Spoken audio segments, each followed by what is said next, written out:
así que por eso lo digo. Espero que estén todos muy bien, veo que hay mucha gente que está ingresando. Está el club de fans de Gabriel Ventasgal de Perú. Veo que mucha gente acá que lo sigue siempre, así que eso es una garantía que esté con nosotros hoy Gabriel Ventasgal, que bueno, son sus 2 AM o 3 AM, Gabriel. Son las 2 de la mañana, pero ustedes saben, entre las pantallas que ustedes están viendo, ven a Robbie Croitorescu. Él fundó a Tzada Geni. Y entonces, ¿cuál es la misión de Robbie? Que ahí está saludando. Robbie no solamente que me consigue fondos para poder vivir y trabajar, sino que Robbie tiene una misión en su vida, él vigila y participa en toda actividad que yo doy. Cosa de ver si hace como una especie de control de calidad. Si digo tonteras, entonces me va persiguiendo. Hago una charla en Bulgaria y ahí aparece Robbie, parece Drupi. En todos lados está Robbie. Quiero aprovechar para saludar a Roy, que lo quiero saludar. Hola Roy, ¿cómo estás? Que fue presidente de CLAM durante muchos años, macabeo de toda la vida. Así que Roy, la verdad que un placer tenerte en este espacio que Hebraica de Perú tiene todos los miércoles para la Keilah peruana. Y bueno, ahora veo que también tenemos amigos de Miami, está por ahí Marito también que lo vi. Así que, ¿qué tal, Roby? ¿Cómo estás? Muy bien, muy bien. Estoy en Miami. Claro, yo lo sé. Bueno, ¿todo bien? Muy bien, muy bien. Claro que Bueno, hay que ver lo que hace mi pupilo. está bien, hay que ver que esté todo bien. A ver qué dice. Roby, gracias, muchas gracias por estar participando con nosotros de este Zoom en Keilah, que vamos a empezar en muy poquitos instantes. Gracias por bajar ese, volvíamos ahí atrás. Como siempre, la dinámica va a ser, en un ratito vamos a darle la bienvenida como corresponde a Gabriel con el tema del día de hoy.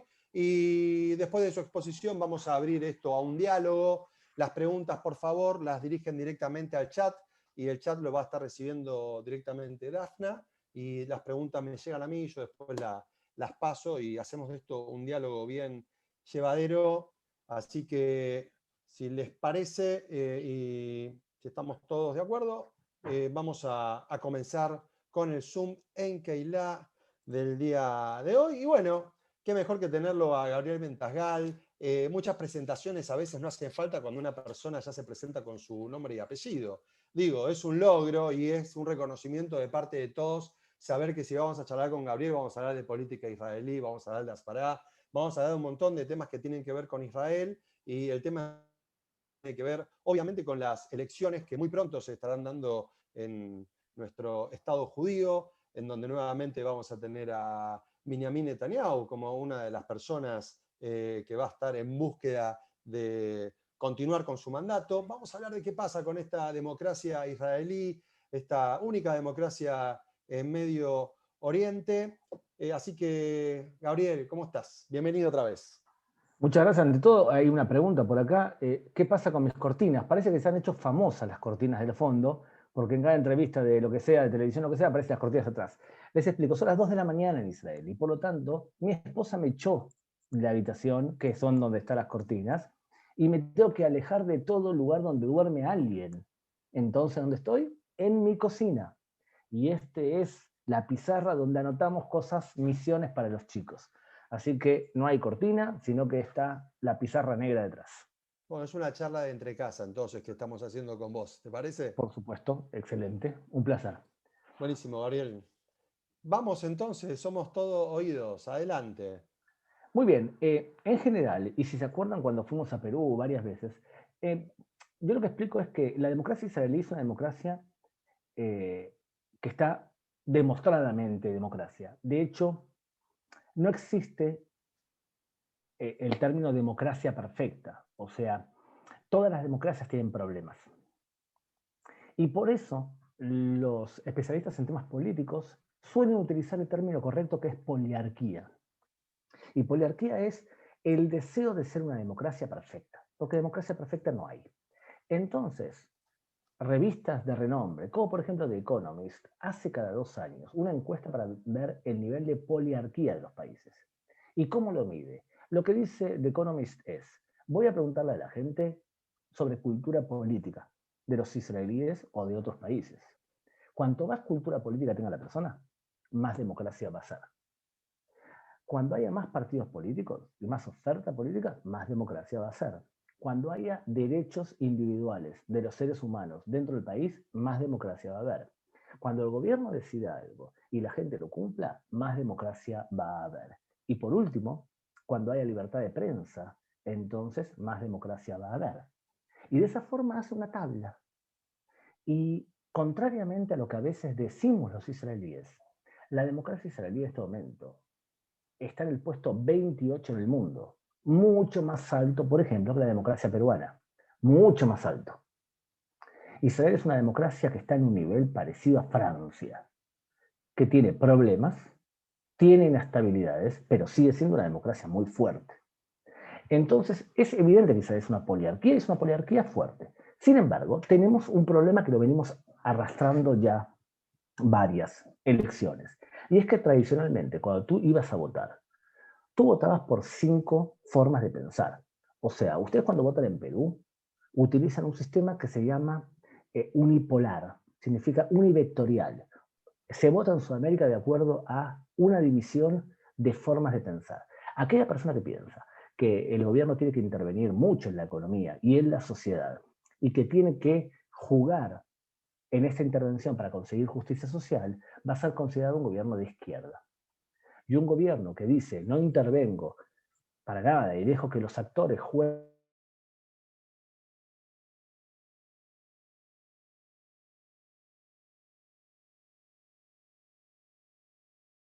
de derecha. Entonces, Estados Unidos, Perú, Argentina, deciden por ese tema. En España no se decide por un solo tema, se decide por 2. Un tema que es derecha-izquierda económica y otro tema que es Madrid versus las periferias, versus Barcelona, o sea, Cataluña, perdón, País Vasco y demás. En Israel votamos por 5 vectores. Y los 5 vectores son Mizrahim contra Sfaradim. Hay partidos políticos que ustedes saben, Sfaradim, como por ejemplo Shas, y partidos Ashkenazim, como Yadut Torah, por ejemplo, o Meretz, que es un partido muy Ashkenazí. El Likud es un partido más Sfaradí que lo que es, por ejemplo, el Partido Laborista. Se puede dividir como Ashkenazim o Sfaradim, o si ustedes quieren de otra manera, yo lo divido de la siguiente forma: los que saben comer y los que no saben comer. Los Ashkenazim no saben comer comparado con los Sfaradim, que comen bien. Me imagino que muchos de ustedes en Ashkenazim, yo me casé con las Sfaradías, les puedo asegurar que se come mejor entre los Sfaradim. ¿Ok? No quiero hacer todo tipo de comparaciones, pero de solo pensar, pinchar un gefilte fish, ¿qué sentís? Guetos europeos y todos los olores de Europa. En cambio, un sfaradí come carne, juguito, arroz, comida como la gente.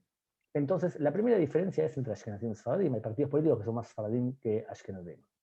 La otra diferencia son entre árabes y judíos. Entre un estado que es un estado netamente del pueblo judío, del pueblo, y otro estado que es de todos los ciudadanos. O sea que no, el pueblo judío no tiene fuerza dentro del Estado. ¿Qué significa pueblo judío? No significa religión. Significa que la bandera sea la bandera de un Estado y que tenga un Maguen David adentro. O que exista la ley del retorno. La ley básica que fue aprobada en Israel, ley básica Estado judío, es en este vector. Se llama aproximadamente árabes versus judíos, o bien Estado del pueblo judío versus Estado de todos los ciudadanos, sin nada del pueblo judío. Ese es el segundo vector. El tercer vector es religioso frente a laicos. El cuarto vector es derecha-izquierda económica. Y el quinto vector es halcones frente a palomas. Halcones, una persona de derecha política, palomas, una persona de izquierda política. Significa, en Israel hay 5 vectores. Nos llamamos un sistema multipolar extremo. No somos el único sistema multipolar. Noruega es un sistema multipolar. Pero nosotros somos extremos, significa que entra en el Parlamento israelí entre 12 y 15 partidos políticos, es muchísimo. Y el partido político que tiene más diputados tiene en este momento 35. Fíjense nomás, o sea, no es una cantidad enorme. En la época de los años, por ejemplo, 50, el Partido Laborista llegó a tener 56 diputados, solamente ellos, casi mayoría absoluta, de los 120. Entonces, eso es la forma de votar tradicional.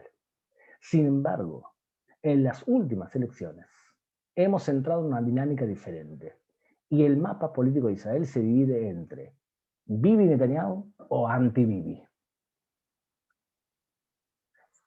Se ha perdido de alguna manera toda la lógica ideológica, sino que nos estamos centrando especialmente en la figura de un líder. Yo podría decir que, quiero aclarar algo antes de seguir, yo he votado a Netanyahu y no voy a votar a Netanyahu. Bien, he votado a Netanyahu y no voy a votar a Netanyahu, y creo que ha sido un buen primer ministro, o incluso en algunos temas muy buen primer ministro. ¿En qué ha sido buen primer ministro? Ha sido buen primer ministro en que la política con respecto a Irán provocó que buena parte del mundo entienda que Irán es un problema. Segundo, la política de fortaleza frente a Irán provocó que muchos países sunitas se acercasen a Israel. 3. La política de conseguir vacunas y vacunar a toda la población de forma rápida. 4. Desde el punto de vista económico, nosotros entramos a la pandemia muy bien económicamente, con un promedio de $46.000 por ser humano, de promedio, ¿eh? Es mucho dinero. Cobramos más o menos igual que Francia y cerca de Alemania ya. Entonces, eso es lo bueno. ¿Qué fue lo malo que hizo Netanyahu? Bueno, está implicado en temas de procesos judiciales, que si quieren después explico en qué está ese juicio. Lo segundo, tiene una forma de hablar ben-gurioniana. Ben-Gurion, cuando hablaba de Jabotinsky, decía, ahí está Zev Vladimir Hitler. O cuando hablaba de Menachem Begin, decía, ahí está el diputado que está sentado al lado del diputado de Bader. Ni siquiera le ponían nombre. Y el cañón que hundió la Altalena lo llamaba el cañón bendito.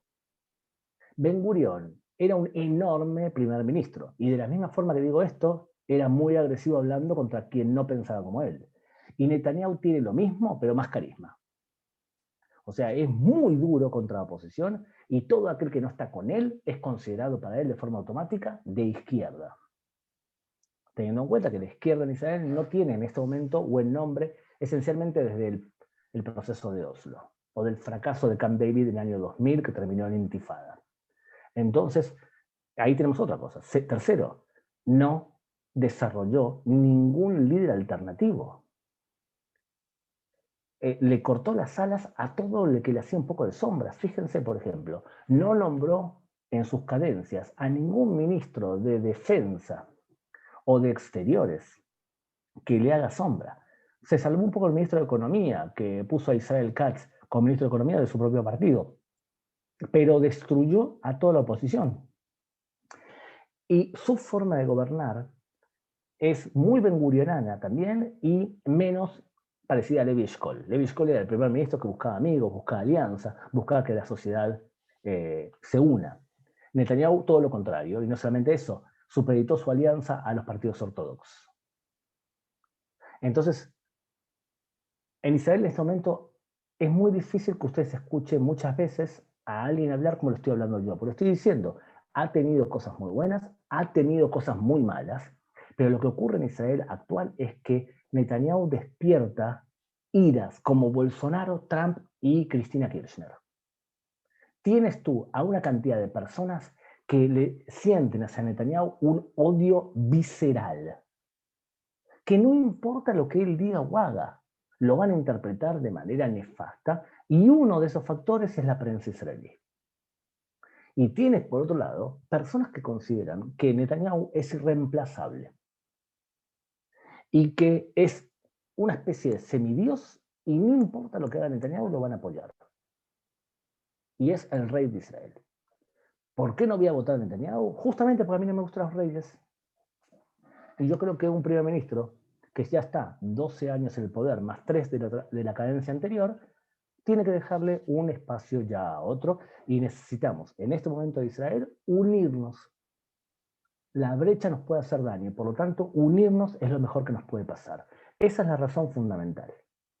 Ahora bien, dicho esto entonces, el mapa político se divide entre pro-Netanyahu y anti-Netanyahu.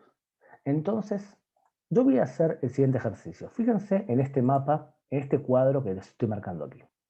Yo divido el mapa entre Bibi King y Bibi haters. O sea, los que odian a Netanyahu y los consideran un rey. ¿Quién está a favor de Bibi King, de Netanyahu como líder? Bueno, el propio Likud. Muchas voces dentro del Likud dicen que tienen muchas quejas en contra de Netanyahu, pero no van a salir en contra de él, y menos de forma pública. Quizás están esperando que pierda, porque el Likud tiene una característica. El Likud, a diferencia del Partido Laborista, no destruye a sus líderes. Tú puedes ser líder del Likud durante 50 años. ¿Qué tienes que hacer para ser líder del Likud 50 años? Ganar las elecciones. ¿Qué pasa cuando perdés? Bueno, ahí sí te cambian. El Partido Laborista es todo lo contrario. Tú eres secretario general y en el momento que eres secretario general te destruye tu propio partido. Begin fue el eterno líder del Likud, antes Herut, y cuando él se decidió retirar, se retiró. Shamir después. Y cuando perdió las elecciones del 92, se retiró. Luego Netanyahu, y perdió las elecciones. Luego Sharon, y se fue del partido. Y luego nuevamente Netanyahu. O sea que el Likud ha tenido muy pocos líderes. Más si lo comparan con la oposición.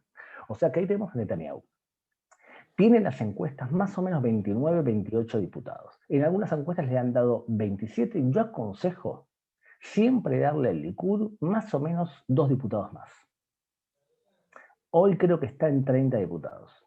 ¿Por qué? La gente en general le miente a los encuestadores.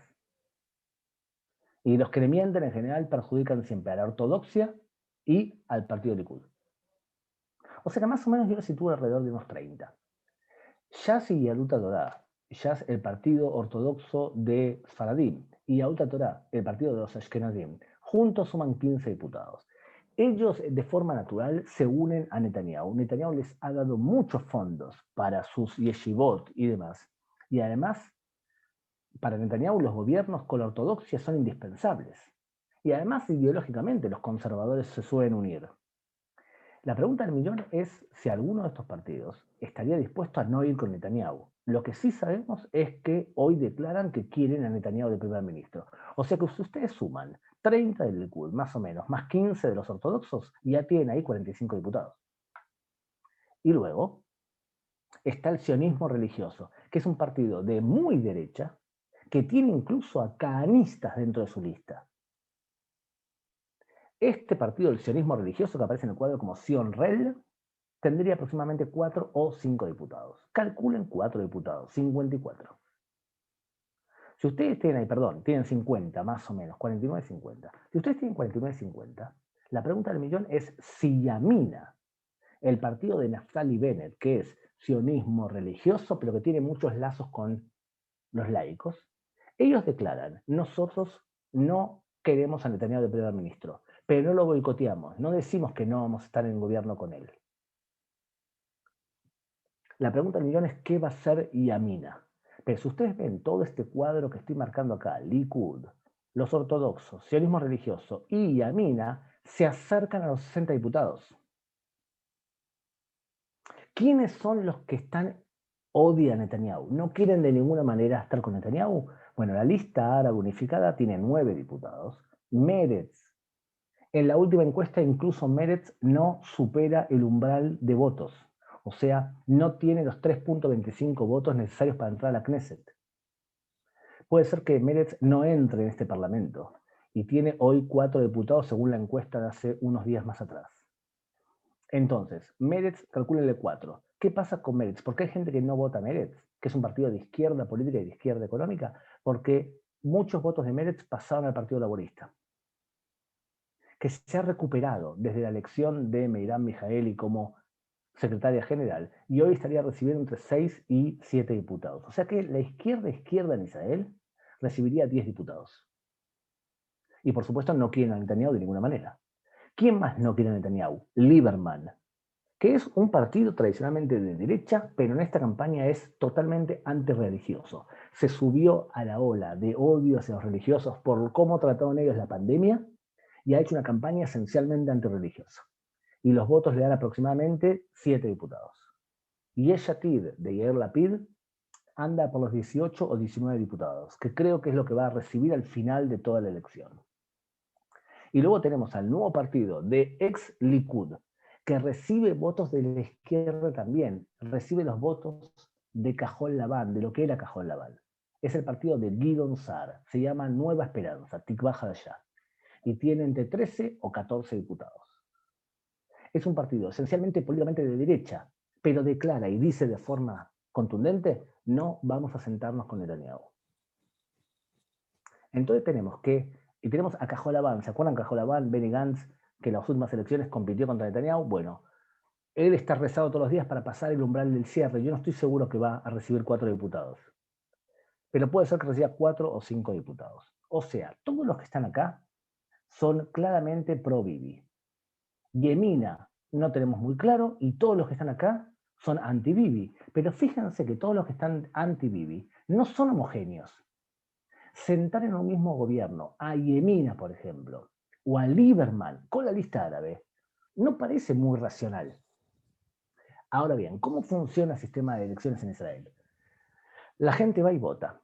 Todos los votos que valen se dividen por 120, y eso eleva un coeficiente. Y cada partido recibe los diputados que recibe. Pero la primera fase es votar. La segunda fase es que el presidente te cita y le pregunta a cada partido, ¿a quién aconsejas que forme gobierno durante los próximos 28 días? Con posibilidad de 14 días más. Fíjense lo que puede ocurrir, que creo yo que en esta imagen podemos verlo con claridad. Yo creo que el que tiene más posibilidades de recibir el derecho de formar gobierno se llama Yair Lapid de Yesh Atid. Porque si este aconseja, Meretz aconseja Yesh Atid, este también. Este seguramente no va a aconsejar a nadie. Este también. Este quizás también. Y este quizás a nadie. Todos estos suman más que estos. O sea que puede ser que Yesh Atid reciba. La pregunta del millón, ¿va a lograr Yesh Atid formar gobierno? Yo creo que no. El que tiene más posibilidades reales hoy de formar gobierno es nuevamente Benjamin Netanyahu. Porque si se fijan, estos partidos son mucho más sólidos desde el punto de vista ideológico y están más cohesionados con la posibilidad de volver a formar gobierno. Pero si no llegan a 60, 61, a la hora de la verdad, no hay que descartar que nadie forme gobierno y en ese caso nos vamos a quintas elecciones, cosa que es totalmente posible con este mapa de resultados.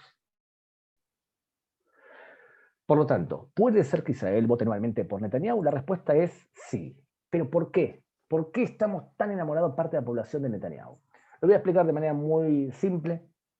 Un líder, dice Robert Dahl, puede mantenerse en el poder o tener legitimidad por 4 razones fundamentales. La primera, porque dice la ley eso. Por ejemplo, el maestro de escuela tiene poder porque la ley establece que el maestro manda. Eso es la ley. Un policía que te para por la calle, la ley le da el poder de detenerte en la calle y tiene autoridad. Lo segundo es la tradición. El padre de familia, el anciano de la tribu, tiene autoridad por justamente su poder desde el punto de vista de la tribu. O sea que la tradición puede ser una fuente de autoridad. Lo tercero, dice Robert Dahl, el carisma. Y el cuarto, el conocimiento. Benjamin Netanyahu tiene más carisma, creo yo, que ningún otro líder del Estado de Israel moderno. No conozco ningún otro líder que hable como habla Netanyahu, ni hablar en inglés. Tiene mucho carisma. Yo, por ejemplo, si el que puede busque por internet algún discurso de Ben-Gurión o de Jabotinsky, yo no creo que Jabotinsky hubiese recibido 10 votos, como hablaba. Begin hablaba muy bien. Begin hablaba muy bien. Rabin creo que también hablaba bien. Pero Netanyahu tiene una capacidad de oratoria impresionante para tocar la fibra de los temores más básicos del pueblo de Israel. Y lo segundo es, Netanyahu tiene también conocimiento acumulado. Hace mucho tiempo que está en el poder. Por lo tanto, esas son sus bases de poder. Puede ser que pierda, puede ser que gane, puede ser que tengamos que hacer esta actividad nuevamente en vista de las quintas elecciones. Lamentablemente, la inestabilidad de Israel no es porque Israel no sea una democracia. La inestabilidad de Israel es porque nos estamos fijando esencialmente en un hartazgo del liderazgo de Netanyahu y una búsqueda de alternativas, no siempre por motivos ideológicos, porque la mayoría del pueblo de Israel, aproximadamente el 60%, es claramente de derecha. Y cuando digo de derecha, una persona de derecha se identifica por dos preguntas. Hazle una pregunta, ¿sabes qué? ¿Quieren ustedes saber qué piensa Ale Abramovich ideológicamente? Le hago dos preguntas. Ale Abramovich, primera pregunta, ¿piensas que del lado palestino hay un socio para hablar de paz? Debería haber alguno. Muy bien. La segunda pregunta, ¿estás dispuesto a ceder territorios para conseguir paz? Sí. Muy bien. Ale Abramovich hizo una respuesta de izquierda, está dispuesto a ceder territorios por paz, y debería haber alguno, que es una respuesta de centro izquierda. O sea, me gustaría que haya alguno. ¿Está bien? Todo aquel que responde como respondió Ale, evidentemente no va a votar a la derecha. Pero si alguien te dice, no creo que haya alguien con quien hablar paz hoy, y lo segundo, no hay que ceder territorios, evidentemente es una persona de derecha. Con dos preguntas ya puedes saber más o menos qué piensa ideológicamente alguien. Es más, ¿hay algún israelí en la sala por casualidad? A ver. Tenemos a un israelí en la sala. ¿Hay algún israelí que está en Israel? No, porque nadie quiere se va a quedar hasta las 2 de la mañana para escuchar algo. No tenemos a nadie. A ver acá, creo que hay uno, está muteado y está apagado, con lo cual, Muy si bien, no, quiere, entonces no sabemos. que levante la mano, si quiere. ¿Sabes qué? Vamos a tomar a Jimmy Atun, ¿está bien? Vamos a tomar a Jimmy Atun. Imagínate que Jimmy Atun fuese israelí y viviese en Israel. Jimmy, una sola pregunta. ¿A qué pueblo perteneces? Ante todo, ¿eres qué? Está muteado, pero ahí está. Desmuteate, Jimmy, porfa. ¿A qué pueblo pertenezco? Al pueblo judío. Ok, una persona en Israel que te responde, ante todo soy judío, vota a la derecha. Y una persona que te dice, ante todo soy israelí, vota a la izquierda. O sea, con una sola pregunta también puedes saber la ideología de alguien. Evidentemente con dos preguntas sabes más. Y con 5 preguntas sabes muchísimo más. De todas formas, eso que digo yo ahora es algo teórico, porque de verdad en esta elección no cuenta esto. Todo gira alrededor de Netanyahu. Muy bien, dicho esto entonces, paso entonces a las preguntas que las dirigirá Ale y de acuerdo a lo que ustedes se interesen voy desarrollando los temas. Dale, gracias. Primero, la verdad que excelente cómo nos dibujaste el mapa que hoy, el mapa político israelí. A mí se me ocurre una primera pregunta y ¿es imposible, Gabriel, es imposible que si le dan a Yesh Atid que quiera hacer gobierno con el Likud pero sin Netanyahu? Teóricamente podría ser posible, pero el Likud no va a traicionar a Netanyahu. No es el perfil del partido. Pero te quiero decir cuál es la alternativa realmente. Yo creo que la alternativa posible, la única que tiene de sacar a Netanyahu hoy, no es Yesh Atid, sino es lo siguiente. Vuelvo al cuadro. Volvió al cuadro. Fíjense. El cuadro es bien gráfico y nos ayuda para ubicarnos. Otra vez la pregunta tenía que ver, porque antes comentó Gabriel que justamente Yesh Atid, que hoy está con 18 posibilidades de escaños en el Parlamento, sería la segunda fuerza después del Likud. Entonces la pregunta que yo hacía es si Yesh Atid, porque si Yesh Atid se junta con Lieberman, con el laborismo y con el Likud y quizás uno más, ya hace gobierno sin la lista árabe y sin alguno de los partidos religiosos. Muy bien. Yo creo que la posibilidad real es la siguiente. Yesh Atid no va a ser gobierno, ni con Sar, que Sar considera a Yair Lapid como un pibito, y Amina tampoco. Dijo, nosotros bajo Yesh Atid no vamos. Los ortodoxos con Yesh Atid de ninguna manera. Entonces, él no puede sustentar toda su coalición en esta parte que está acá, que estoy marcando. No alcanza ni por palos. ¿Qué sí creo yo que puede pasar, Ale? El que tiene posibilidades reales es que pase lo siguiente. Que Guidon Saar, con sus 14 diputados que tiene hoy, por más que tiene solamente 14, haga un gobierno con Yemina, con Yesh Atid. ¿Ves que ya aquí suman ya 31, 41 votos? Más los 8 de Lieberman, ya son 48. Esto ya son 48. Y a diferencia de otros, Guidon Saar sí puede enrolar a los ortodoxos, porque se llevan muy bien. O sea que una coalición, ortodoxos, Yamina, Saar, Yesh Atid y Lieberman, incluso metiendo el laborismo, es totalmente factible. O sea, 6 y 7, 13, 31, 44, 54 y 66. Es totalmente factible una coalición así.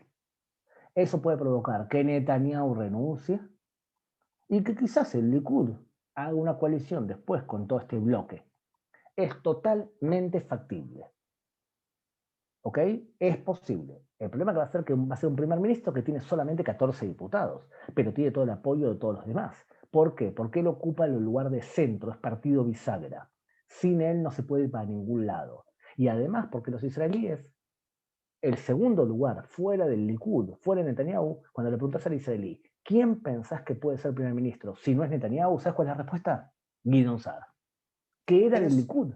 ¿Quién es Guidon Saar? Porque era una de las preguntas que te iba a hacer. O sea, parecería como después de Bibi Netanyahu, después de ti ya no hay nada. Creo que es una canción esa. Después de ti no sé de quién es, pero ¿quién viene después de Netanyahu? O sea, ¿qué pasó con Gantz? ¿Gantz no era quizás la persona que tenía que haber continuado con este gobierno? ¿No era que se iba a turnar con Netanyahu después de la tercera elección y que él debería estar continuando estos próximos 2 años de gobierno? Cuando hicieron el gobierno de unidad nacional, en una entrevista yo dije, señores, han metido en una pecera a un tiburón y a Mojarrita. Gantz demostró ser Mojarrita. Y Netanyahu es un pillo. Ahora, en las internas del Likud, Netanyahu le ganó las internas a Guidon Saar. Guidon Saar es un hijo de un chico argentino, habla castellano bastante mal, formado en el partido Tjiá, si alguien conoce, de los años 80, un partido que desde el punto de vista político es más de derecha que el Likud. Él es más de derecha que Netanyahu. Tiene muy buena relación con los ortodoxos. Para mi gusto carece de carisma, pero tiene una cualidad importante que necesitamos hoy. Es como Levi Eshkol, sabe unir a gente diversa sin crear conflictos. Yo estoy esperando algún día que el primer ministro de Israel se pare ante las cámaras y diga, hoy es el último día que hablo. Y se pase 6 meses sin hablar, solamente hacer. Personalmente estoy un poco harto de escuchar al primer ministro hablar. Y Guidon Saar tiene ese perfil. Por lo tanto, yo creo que es el que tiene él más posibilidades de formar gobierno real. Si es que sea el escenario que acabo de decir ahora. Ok, perfecto. Bueno, acá están llegando preguntas. La primera pregunta es, ¿qué rol están jugando los partidos árabes en este momento y qué posibilidades tienen de mantener cohesión, aumentar o disminuir sus votos? ¿Cómo es la configuración del voto árabe? Muy bien, el voto árabe ha sufrido un cambio sustancial en los últimos años. Fíjense, los partidos árabes, ¿cuánto valen de verdad la población? 24 diputados. Son 20% de la población. La Knesset tiene 120, valen 24 diputados. ¿Y cómo puede ser que solamente reciban 9? Muy bien, la respuesta es, primero, parte de los árabes no votan las elecciones porque es una forma de confirmar que el Estado de Israel existe. Es como darle un visto bueno al Estado. Entre paréntesis, por eso también se vacunan menos. No confían en el Estado. Pero por otro lado, hay una cantidad de árabes que no votan a la lista árabe. Si yo les digo ahora que se calcula que 2 diputados votan Netanyahu y son árabes, ¿me creerían si les digo que hay 2? Los árabes, 80.000 árabes, están votando al Likud. La pregunta es ¿por qué? ¿Por qué ocurre algo así? Incluso en una época árabes votaban a Shas, porque Shas era el dueño del ministro del Interior y el ministro del Interior le daba dinero a las municipalidades. Parte de los árabes votan al Partido Laborista, parte vota a Meretz. ¿Por qué los árabes están votando como están votando? Porque ha habido un cambio en el mundo árabe-israelí. Y ese cambio se produjo después esencialmente de la primavera árabe. Y se reforzó con la pandemia. De pronto los árabes dicen, perdón, todo el Medio Oriente se está matando, el único que vivimos bien somos nosotros. todo Medio Oriente persigue a las mujeres, la única persona que más o menos su mujer puede vivir bien somos nosotros. Todo Medio Oriente no tiene vacunas. El único que se ha preocupado por vacunar es mi gobierno. De pronto los árabes en Israel empiezan a salir del armario y empiezan a decir, nosotros queremos ser israelíes, no me quite la ciudadanía, queremos ser parte. Y vemos un fenómeno muy bonito de acercamiento entre árabes en Israel, y también les puedo decir lo mismo con respecto a la ortodoxia. No se dejen guiar por los medios de comunicación. Los medios de comunicación en general siempre muestran lo más extremo. Muchos ortodoxos que se enrolan al ejército, más de lo que había antes, y también muchos ortodoxos que salen a trabajar, cosa que también no ocurría tanto eso antes. Estamos viendo un proceso de integración de alguna manera. Lo vemos en la ortodoxia, pero creo que lo vemos mucho más fuerte entre los árabes en Israel. Uno de los grandes logros de Netanyahu consiste en el buen manejo económico y la imposición de una economía libre. ¿Hasta qué punto este modelo se ve en riesgo si es que ingresa un partido de centro o centro izquierda al poder? Es que yo, muchachos, no creo que la economía israelí sea una economía liberal completamente, ¿eh? O sea, creo que nos acercamos a una especie de, en algunos aspectos, una socialdemocracia. Por ejemplo, nuestro sistema de salud. Si yo les cuento, por ejemplo, que nuestro sistema de salud, ¿cómo funciona? Nuestro sistema de salud es nosotros le damos del 3,5 al 5% de nuestros sueldos al Estado. El Estado maneja la caja de salud y nosotros podemos decidir a cuál de las 4 aseguradoras el Estado tiene que darle el dinero. Y el Estado le va a dar el dinero, pero también con premios. Significa, aquella aseguradora que capte ancianos tiene bonos. Aquella aseguradora que acepte enfermos terminales tiene bonos. Aquella aseguradora que abra sucursales en las periferias tiene bonos. El Estado controla a través de la ley de salud que todos los israelíes estén asegurados y que no haya nadie sin seguro. Compara eso con Estados Unidos, que te cortas un dedo y te pagas $5.000. No es una economía libre. Lo que sí hay mucha iniciativa del israelí. Mucha iniciativa del israelí y condiciones que también ha aportado Netanyahu para permitir que esa competencia rinda réditos y que sea factible hacerlo. O sea que en muchos aspectos sí ha generado el ambiente para crear una economía. Lo que yo creo es que si sube Gideon Sa'ar, va a ser una política económica parecida a la del Likud, con la diferencia que Gideon Sa'ar económicamente quizás es un poquito menos liberal. Si sube Yair Lapid como primer ministro, ideológicamente Yair Lapid es mucho más de derecha económicamente que Netanyahu. Y si sube el Partido Laborista, va a venir el Mesías. Te quería preguntar cómo influye la victoria de Biden en Estados Unidos con respecto al mapa político israelí. Bueno, Netanyahu se ha posicionado, lamentablemente para los israelíes, muy pro-republicano. A veces nos da la sensación que el Partido Republicano o el Likud son partidos siameses, más bajo el gobierno de Donald Trump. Y este proceso Netanyahu lo comenzó cuando salió a una disputa, correcta o no correcta, ustedes decidirán, con Barack Obama por el tema nuclear iraní. O sea que Netanyahu se enfrentó a los demócratas y ha hecho una cantidad de cosas que ha afectado la relación de Israel con Estados Unidos. Por ejemplo, ponerle a la estación de trenes que llega al Monte del Templo, del subte, del metro, ponerle de nombre Estación Donald Trump. Muy bien, ahora bien, llega Joe Biden al poder. Y la pregunta del millón es, ¿Biden va a ser otro Obama o no?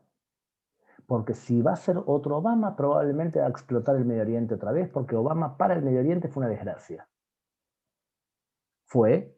Quiso imponer los derechos humanos en países sin cultura democrática y en países que no tienen una alternativa que no sea o una dictadura militar o una dictadura religiosa. No existe democracia porque para que haya democracia en un país tiene que haber dos condiciones que en el Medio Oriente no hay. Tiene que haber clase media y tiene que haber Revolución Francesa. Revolución Francesa por el precepto de que cada individuo somos inteligentes y tenemos derecho a elegir. clase media, porque la clase media es la que sustenta la democracia.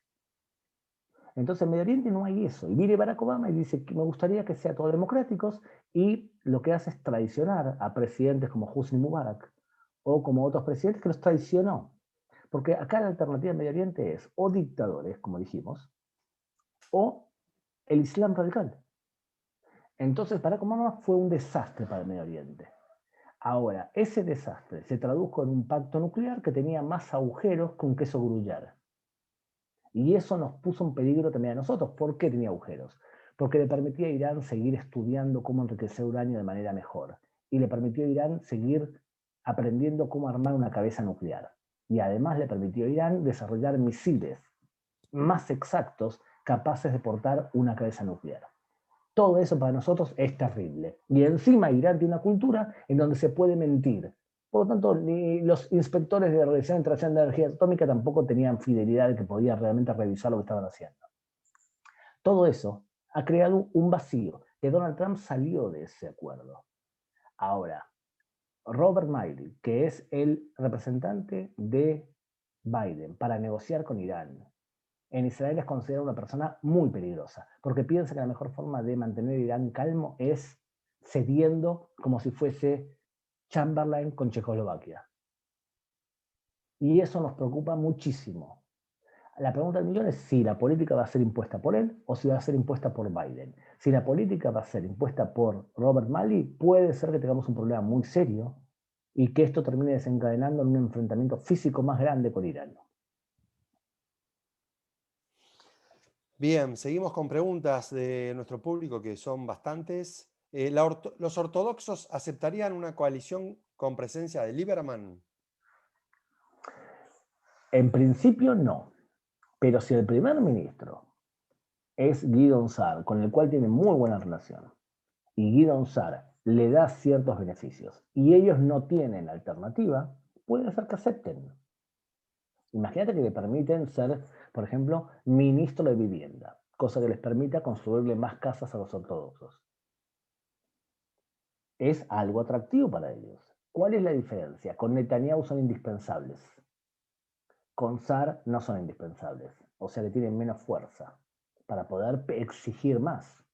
Eso no significa que, como tengan menos fuerza, no estén capaces de formar gobierno. Ten en cuenta que los partidos ortodoxos formaron parte de todos los gobiernos de Israel desde los años 70, incluso antes.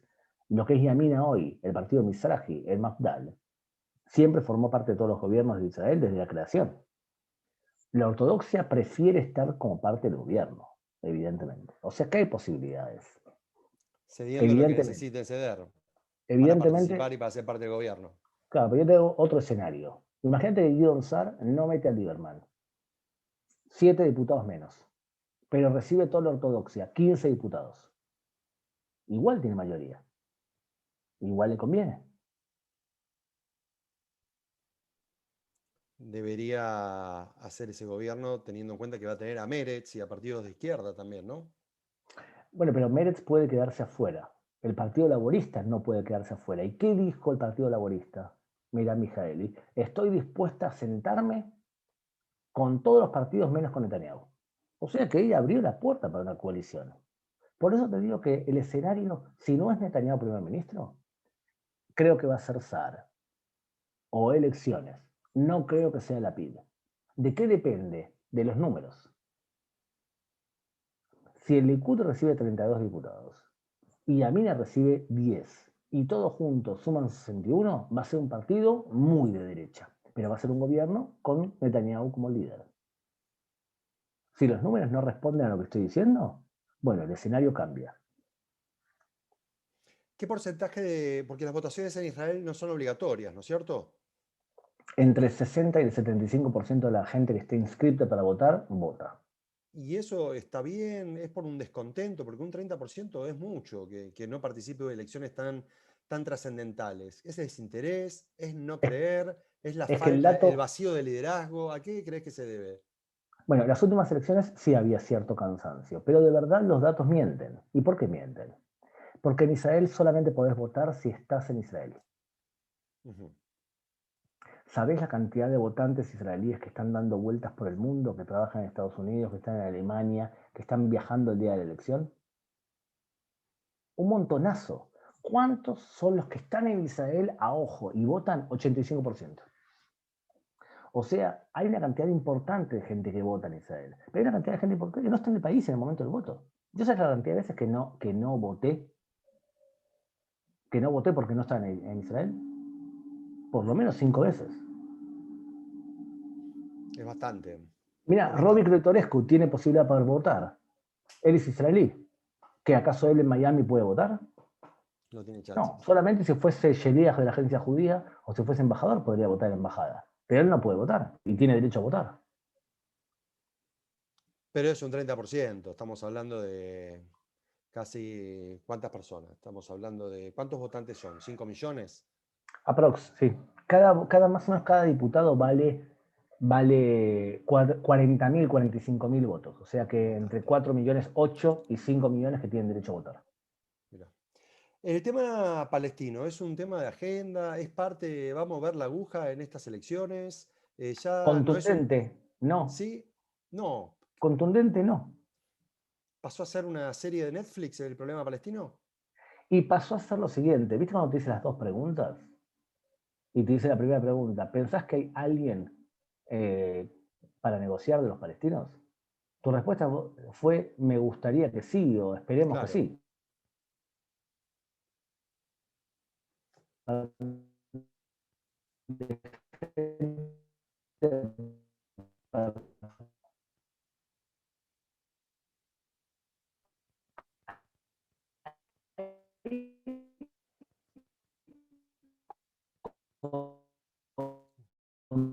Consenso en Israel que no hay O no sé si yo estoy...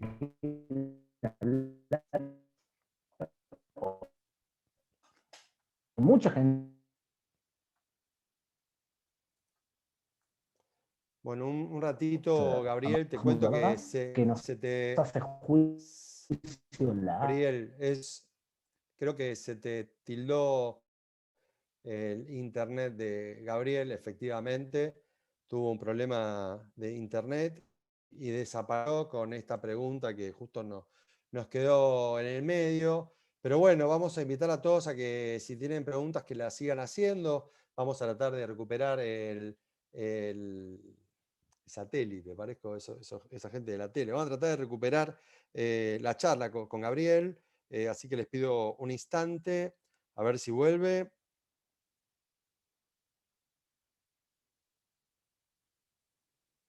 Mientras tanto, si hay preguntas, bienvenidos. Vamos a estar seguramente 10, 15 minutos más. Había quedado pendiente el tema palestino, ¿no? Algo que por ahí decidía elecciones hasta hace unas décadas atrás era el tema más importante, encontrar una solución a este conflicto, y que de repente hoy estamos hablando con Gabriel de otros temas.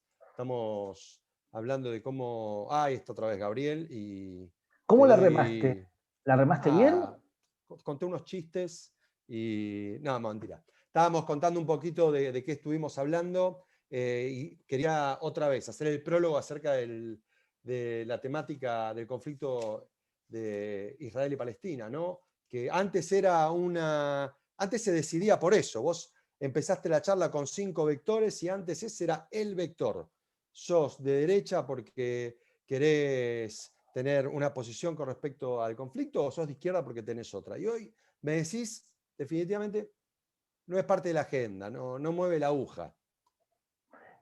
Todo momento que Mahmoud Abbas viva, la mayoría de los israelíes siente que no hay con quién hablar. El mismo Mahmoud Abbas, es verdad, no incita a la violencia física desde la autoridad palestina, pero sí incita a los atentados individuales, donde le dice a la población a través de su televisión que los judíos quieren destruir el monte del templo y la mezquita.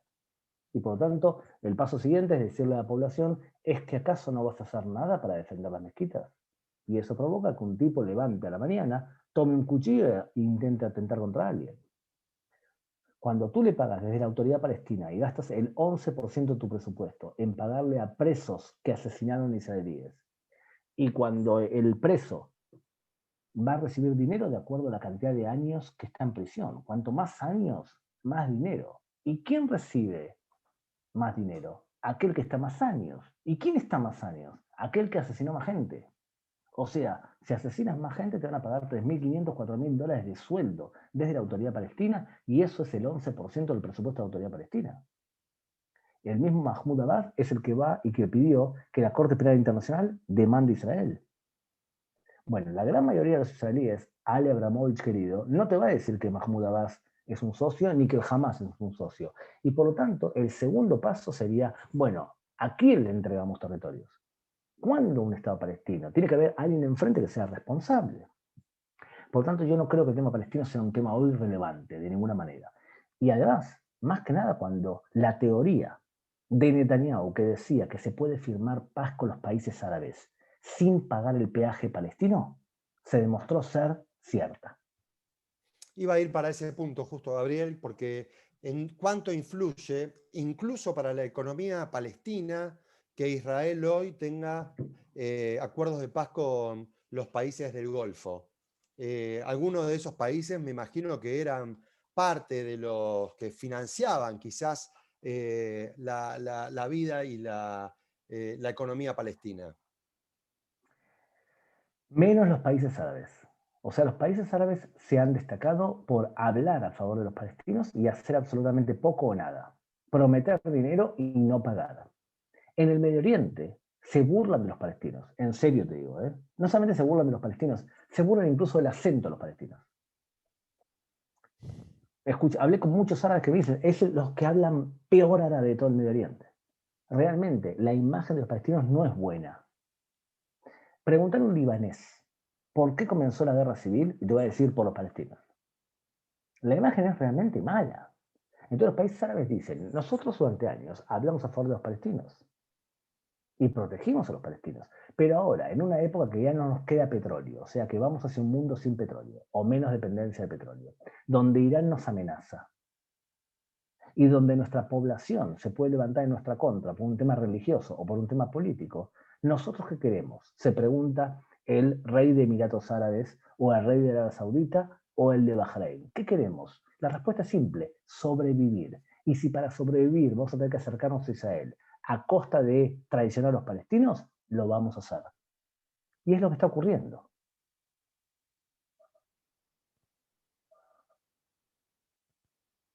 Bueno, Gabriel, te escuchamos. La última parte te quedaste congelado en una foto bastante interesante tuya que nos quedó a todos.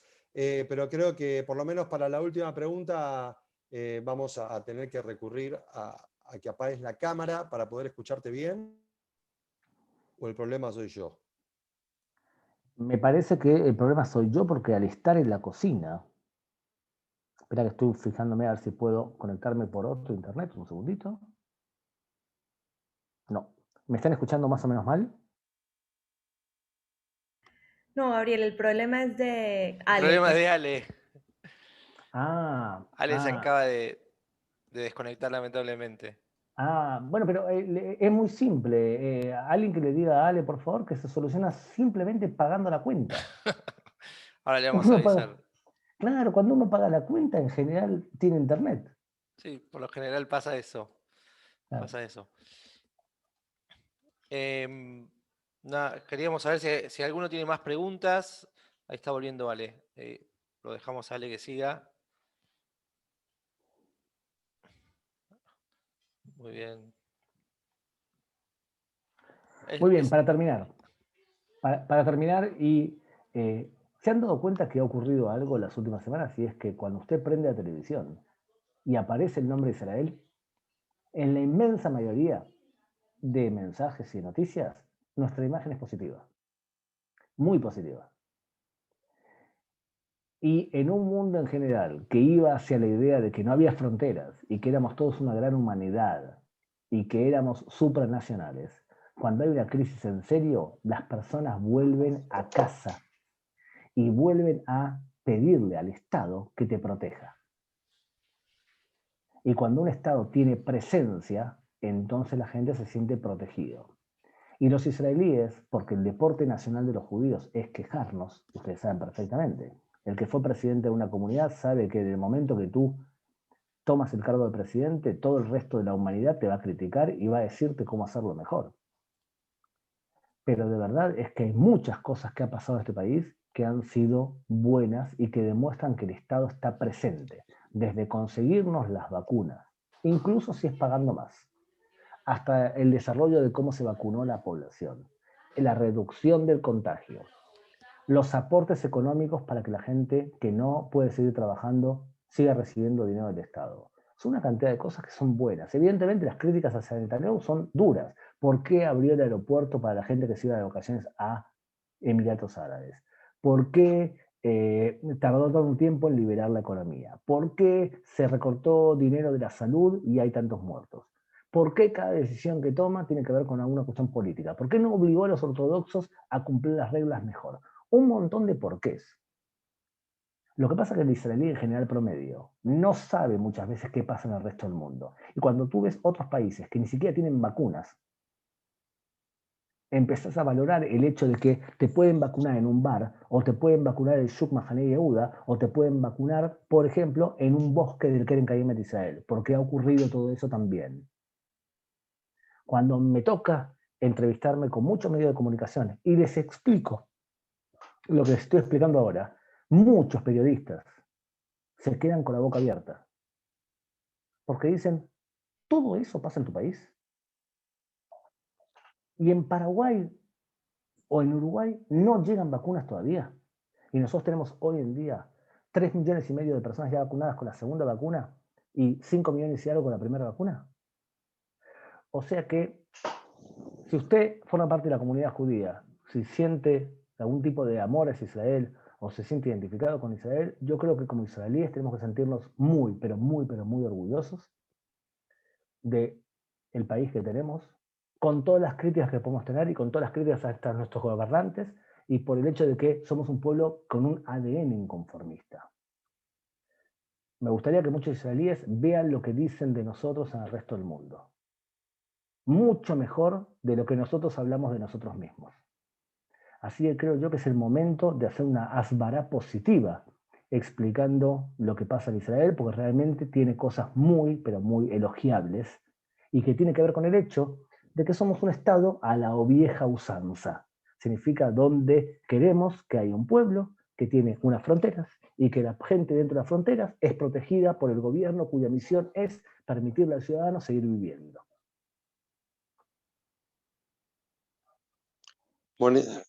Buenísimo, Gabriel. Sabes que, primero que nada, me parece que el orgullo de lo que sucede en Israel definitivamente es algo que compartimos todos. A nosotros nos encanta, en definitiva, que lleguen las noticias positivas de Israel. Nos encanta que los diarios del mundo, los diarios de todos los idiomas hablen del éxito de la vacuna.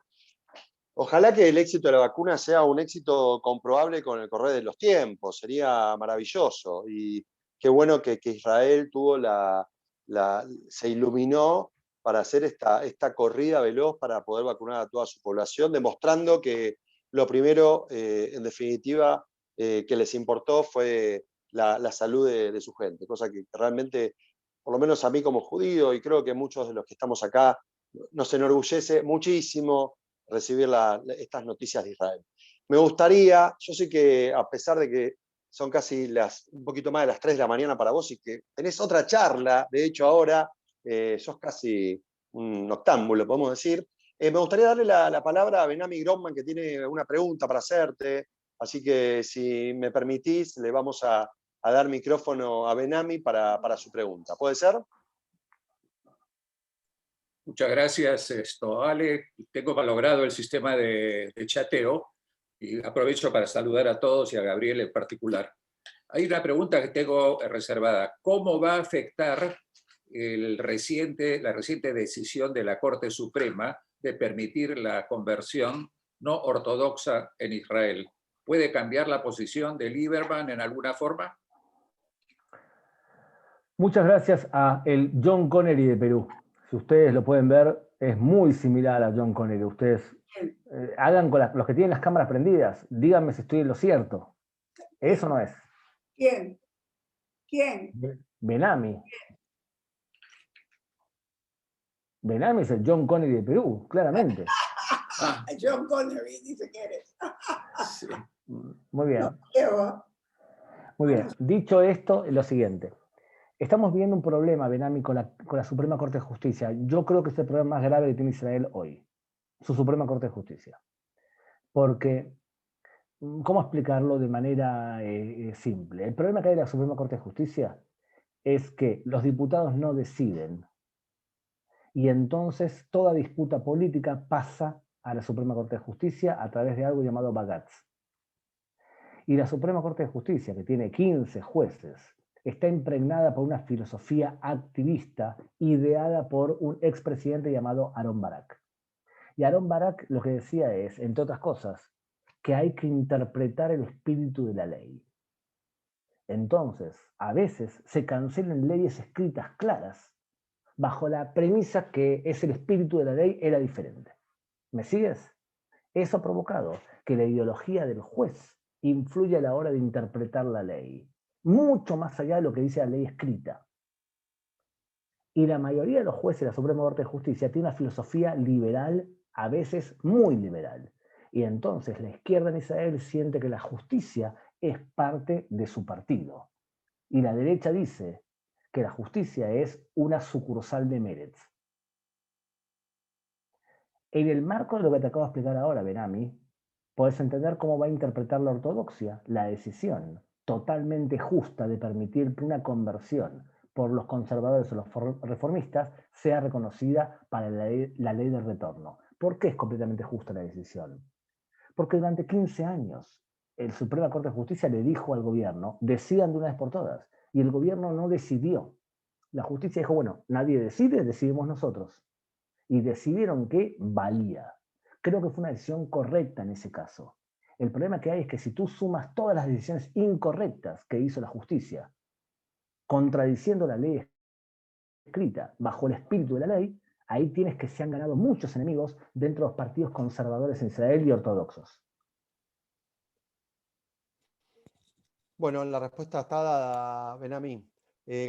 Gabriel, otra vez agradecerte muchísimo tu generosidad, que siempre estés dispuesto, la verdad que nos encanta tenerte.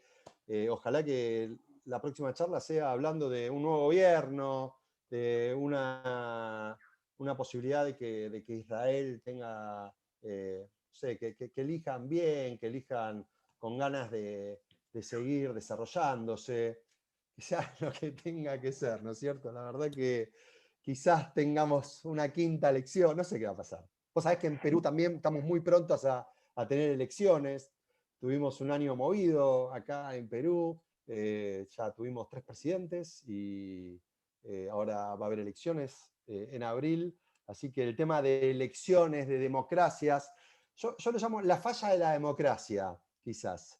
Esto de que haya tantos percances, tantas indefiniciones. Creo que la democracia es imperfecta como el ser humano y esto es lo que termina pasando, ¿no? Ale, querido, igual la imagen, si la gente se entendió, se divirtió, la pasó bien en esta actividad organizada por ti y por la comunidad judía, la Asociación Judía de Perú, igual toda la imagen se va a ir al demonio cuando les cuente lo siguiente. ¿Por qué amo ir a Perú? Por la comida. Pero ¿qué comida? Yo puedo estar 3 días en Perú comiendo Kentucky Fried Chicken y Inca Kola. Ustedes dirán, pero ¿cómo se te ocurre ir a Perú con tantos manjares sensacionales que hay? No hay como el Kentucky de Perú. No existe algo parecido. Puedo estar 5 o 6 días comiendo lo mismo. Inca Kola, todo el día tomando Inca Kola.